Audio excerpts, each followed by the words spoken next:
ನಮಗೆ ಏನು ಬೇಕೋ ಅದ್ರ ಹಿಂದೆ ಕನ್ಸಿಸ್ಟೆನ್ಸಿಯಿಂದ ಹೋದರೆ ಸಿಗುತ್ತೆ friends. Welcome to my channel. ನಾನು ಮಾರ್ನಿಂಗ್ ಒಂದು ಗ್ಲಾಸ್ ಹಾಟ್ ವಾಟರಿಂದ ಸ್ಟಾರ್ಟ್ ಮಾಡಿದೆ. ಅದಾದಮೇಲೆ ಗಂಜಿ ನಾವು ಡೈಲಿ ಮಾರ್ನಿಂಗ್ ಒಂದು ಗ್ಲಾಸ್ ಗಂಜಿ ಕುಡಿತೀವಿ. ಅದಾದಮೇಲೆ ನಾನು ಟಿಫಿನ್ಗೆ ಬಿಗ್ ಬಾಸ್ ನೋಡಿಕೊಂಡು ಪುಳಿಯೋಗರೆ ತಿಂದೆ. ಹಂಗೆ ಅದಾದಮೇಲೆ ಒಂದು ಫ್ರೂಟ್ಸ್ ತೊಗೊಂಡೆ. ಹಂಗೆ ವಾಕ್ ಮಾಡ್ಕೊಂಡು ಹೋಗ್ತಿರೋವಾಗ ನನಗೆ ಸೈಡಲ್ಲಿ ರೋಡ್ ಮೇಲೆ ಹಾವು ಸಿಕ್ಕಿತ್ತು. ಎಷ್ಟು ದಪ್ಪ ಇದೆ, ದೊಡ್ಡದಾಗಿದೆ ಅಂದರೆ ಯಾಕೋ ಪಾಪ ಸ್ಲೋ ಆಗಿ ಮೂಮೆಂಟ್ ಮಾಡ್ತಿತ್ತು, ಸ್ಲೋ ಆಗಿ ಹೋಗ್ತಾಯಿತ್ತು, ತುಂಬ ಉದ್ದ ಇತ್ತು. ಅದರಿಂದ ನನಗೂ ವೀಡಿಯೋ ಕ್ಯಾಚ್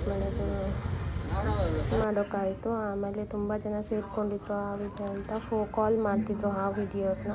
ಮಧ್ಯಾಹ್ನಕ್ಕೆ ನಾನು ಒಂದು ಚಪಾತಿ ಟೊಮ್ಯಾಟೊ ಎಲ್ಲ ತಿಂದೆ. ಇದು ಹೋಮ್ಮೇಡ್ ತುಪ್ಪ ಇರೋದ್ರಿಂದ ಅಮ್ಮ ಊರಿಂದ ಕಳಿಸಿರೋದು, ಟೇಸ್ಟ್ ಇದೆ ಅಂತ ಸ್ವಲ್ಪ ಚೆನ್ನಾಗಿ ತಿಂದೆ. ಅದಾದ ನಂತರ ಈವ್ನಿಂಗು ನಾನು ಒಂದು ವಡಾಪಾವ್ ತಿಂದೆ. ಅದಾದಮೇಲೆ ನೈಟ್ಗೆ ಸ್ವಲ್ಪ ಕಾರ್ನ್ ತಿಂದೆ. ಬೇಗ ನೈಟ್ಗೇನು ಜಾಸ್ತಿ ತಿನ್ನೋಕ್ಕೆ ಹೋಗಲಿಲ್ಲ, ಯಾಕಂದರೆ ನೈಟ್ ತಿಂದು ಮಲ್ಕೊಳ್ಳೋದು ಕಷ್ಟ ಆಗುತ್ತೆ ಡೈಜೆಷನ್ಗೆ ಅಂತ.